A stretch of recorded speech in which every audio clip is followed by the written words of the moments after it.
요한계시록 읽은데 우리가 6장, 7장의 과정을 보면 7인을 중심으로 해서 하나님의 심판과 구원의 역사와 계획에 대해서 펼쳐 보여주시죠. 예수 그리스도, 어린 양이신 예수 그리스도께서 그 인을 펼쳐 보이는 과정을 통해서 하나님의 심판과 구원을 미리 보여주는 역할을 합니다. 오늘 8장에서는 7 나팔이 등장을 하죠. 그렇게 하면서 하나님의 심판과 계획에 대한 더 구체적인 그리고 점진적인 심판의 과정을 우리에게 보여주고 있습니다. 특별히 이 하나님의 천사의 나팔이 가지고 있는 의미는 경고죠. 경고와 또 경계에 대한 의미를 가지고 있는데, 우선 이 8장을 가만히 들여다보면 8장은 침묵으로 시작을 합니다.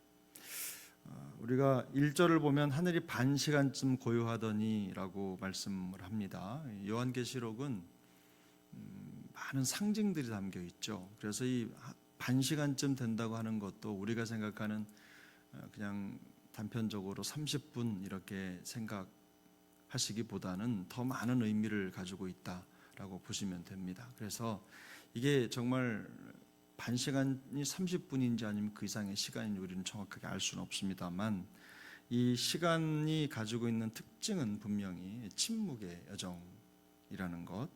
그래서 지금까지 이어졌던 천상의 소리들, 지금은 어린 양을 찬양하고 경배를 올려드리고 하는 많은 천상의 예배가 드려졌죠. 그 예배가 갑자기 뚝 끊긴 겁니다. 조용해지고 침묵이 흐르는 거죠. 이 침묵이 가지고 있는 힘이라는 게 있습니다. 많이 소리가 복잡하게 들리고 크다가 갑자기 소리가 뚝 끊어져서 아무것도 들리지 않으면 집중하게 되지 않습니까? 그런 것처럼 지금 그렇게 그렇게 끊어진 겁니다. 그러면 어떤 내용에 집중하게 하려고 침묵이 왔느냐라고 하면 그 다음 내용인데 3절부터 5절까지의 내용이죠.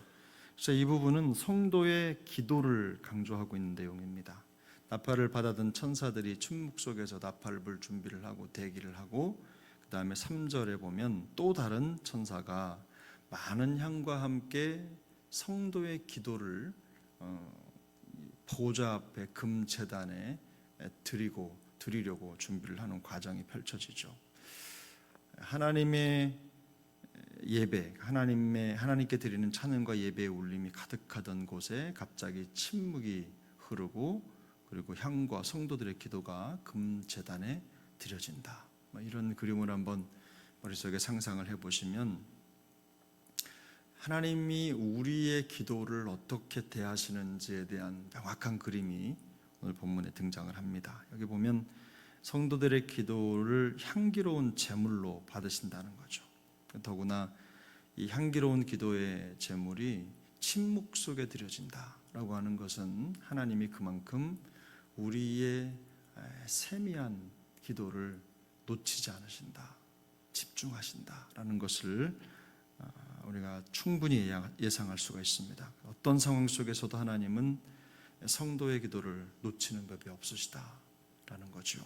뿐만 아니라 우리가 드린 기도가 허공으로 사라지는 법도 없다는 겁니다. 아무리 복잡하고 힘들고 그 다음에 이런저런 상황 속에서 드리는 기도라 하더라도 하나님은 그 기도를 반드시 들으신다. 천사들은 성도들이 드리는 기도를 어떻게 합니까? 빠짐없이 모아서 제단 앞에 금제단으로 올려드리는 겁니다. 다시 말해서 하나님은 성도의 기도를 당신의 뜻을 위해서 사용하신다라는 것을 우리가 오늘 본문 통해서 알 수 있습니다. 우리가 기도를 드릴 때 보면 기도가 금방 이루어지지 않고 때로는 무력해 보이는 그런 순간들이 있습니다. 그러나 우리가 반대로 또 그런 침묵의 여정, 하나님이 아무런 응답도 주시지 않는 것 같은 그런 상황이 있을 수 있지만 하나님은 우리 기도를 결코 놓치지 않으신다는 것을 기억해야만 합니다. 그래서 5절에 보면 천사가 향로를 가지고 그 제단의 불에 담아다가 그걸 땅에 쏟는 장면이 펼쳐지죠. 이 땅에 쏟는다라는 것 자체가 뭐 여러 가지 해석이 가능하겠지만 일단 기도의 맥락 속에서 하나님이 우리의 기도를 들으시고 때가 되면 그 기도의 응답을 허락하시는 장면으로 보입니다. 제단의 불이라고 하는 것을 생각해 보면 이 제단의 불이라고 하는 게 두 가지 의미가 있죠. 일단 제단이 하나님의 은혜 앞에 나아가는 하나님의 자비가 있는 곳이기도 하지만 사람의 입장에서 보면 하나님 앞에 속죄하는 의미가 담겨져 있는 장소죠. 그런 의미에서 이 불이라고 하는 것은 하나님의 용서도 있지만 우리를 정결케 하고 또 씻어주시는 그 불의 의미도 있지만 반대로는 심판의 의미도 함께 담겨져 있는 겁니다. 제단의 불이라고 하는 의미가 바로 그런 거죠. 하나님은 불의에 속한 세상 속에서 고통하며 기도하는 성도를 잊지 않으시고 그들을 정결하게 하시고 그들을 지키실 뿐만 아니라 반대로 또 죄를 짓고 하나님 앞에 무자비하게 서 있는 자들에 대한 심판도 잊지 않으신다는 겁니다. 이 두 가지의 의미가 제단의 불이라고 하는 말 속에 담겨 있습니다. 그리고 6절부터 12절까지의 내용을 보면 천사들의 나팔을 부는 장면이 나타나는데 첫 번째 나팔부터 네 번째 나팔까지의 과정이 담겨 있죠. 과정이 더해갈수록 천사의 나팔이 한 번씩 더 울릴수록 그 심판의 과정이 더 심해지고 더 선명하게 드러나고 하나님의 경보가 더 분명하게 들려진다. 심판의 수위가 점점 더 올라간다라는 것을 알 수가 있습니다. 우리가 요한계시록을 읽으면서 가져야 하는 분명한 생각이 있습니다. 그건 무엇이냐면 하나님의 심판은 반드시 일어난다. 반대로 하나님의 구원의 역사가 반드시 이루어진다라는 믿음입니다. 그런데 저는 이 8장에서 가장 중요한 핵심 중에 하나가 여러 가지가 있겠지만 어디에다 포인트를 두느냐 두고 우리가 성경을 보느냐에 따라서 다른 관점을 가질 수도 있겠지만 이 8장에서 우리가 놓쳐서는 안 되는 게 뭐냐면 하나님이 이 놀라운 구원 역사, 하나님이 만들어 이루어 가시는 섭리의 역사의 그 중심에서 하나님이 가장 중요하게 쓰시는 역사를 운행하시는 도구가 있는데 그게 바로 성도들의 기도라는 겁니다. 그래서 하나님은 세상의 역사를 주관하고 통치하실 때 세상에 힘 있는 자들, 권세 있는 자들의 능력이나 지혜나 그들의 권위 무슨 이런 것들이 아니라 성도들이 골방에서 드린 간절한 기도를 쓰셔서 이 역사를 운행해 가신다는 겁니다. 고통받는 백성들의 기도를 들으시고 또 죄인들이 회개하는 기도를 멸시하지 않으신다. 그들의 기도를 들으시고 그 기도를 통해서 하나님의 놀라운 역사를 이루어 가신다. 그래서 이 제단의 불이라는 말씀을 드렸는데 하나님이 반드시 우리의 기도에 응답하신다라는 것을 우리가 기억해야 될 줄로 믿습니다.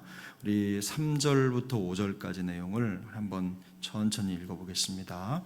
또 다른 천사가 와서 제단 곁에 서서 금 향로를 가지고 많은 향을 받았으니 이는 모든 성도의 기도와 합하여 보좌 앞 금 제단에 드리고자 함이라. 향연이 성도의 기도와 함께 천사의 손으로부터 하나님 앞으로 올라가는지라. 천사가 향로를 가지고 제단에 불을 담아다가 땅에 쏟음에 우레와 음성과 번개와 지진이 나더라. 아멘. 그 세상은 칼이나 총이나 혹은 자신이 가지고 있는 힘으로 자기들의 무기를 삼지만 성도의 무기는 기도입니다. 기도가 성도의 무기라는 거죠. 그래서 성도들이 모여서 기도하는 그 현장, 교회가 기도할 때 하나님은 가장 기뻐하신다. 하나님의 통치가 기도를 통해서 나타나기 때문입니다. 그래서 우리 그리스도인들이 하나님의 역사에 동참하는 방법이 있어요. 하나님의 나라를 이루어가는 방법이 뭐냐면 가장 적극적인 방법이 기도입니다. 그래서 우리가 매일 주기도문을 외면서도 나라가 임하시오며 이런 기도를 드리죠. 하나님의 나라가 이 땅에 이루어지는 그 사역에 우리가 어떻게 동참할 수 있을까? 이런 고민을 하신다면 여러 가지 우리의 삶의 여정도 있지만 제일 중요한 것은 기도다. 그래서 성도는 기도를 받은 자들이고 기도의 사명과 또 기도를 호흡으로 삼고 살아가는 사람들이다라는 것을 기억해야 될 것입니다. 그래서 오늘 우리가 기도가 응답되지 않고 흘러가는 시간이 있다고 하더라도 어떻게 해야 되겠습니까? 그 침묵의 시간은 결국 천사가 우리의 기도를 모으는 시간이다. 이렇게 생각하시면 됩니다. 그래서 그 기도의 향로에 모든 기도가 차면 하나님이 그걸 통해서 이 땅에 놀라운 역사로 이루어 주신다. 그걸 통해서 하나님의 역사를 이끌어 가신다. 이 사실을 우리가 기억하고 오늘도 우리 삶의 현장에서 기도의 사명자로서의 청지기직을 잘 감당할 수 있길 바랍니다. 그래서 오늘 이 새벽에 나와 기도하는 여러분들 참 잘하시는 겁니다. 또 어떤 상황 속에서도 누가 뭐라 하든 우리 하나님 앞에서 이 기도의 자리를 잘 지켜서 기도로 역사를 이끌어 가시는 하나님과 통역하며 주님의 뜻을 이루어가는 우리 모두가 될 수 있기를 예수님의 이름으로 축복합니다.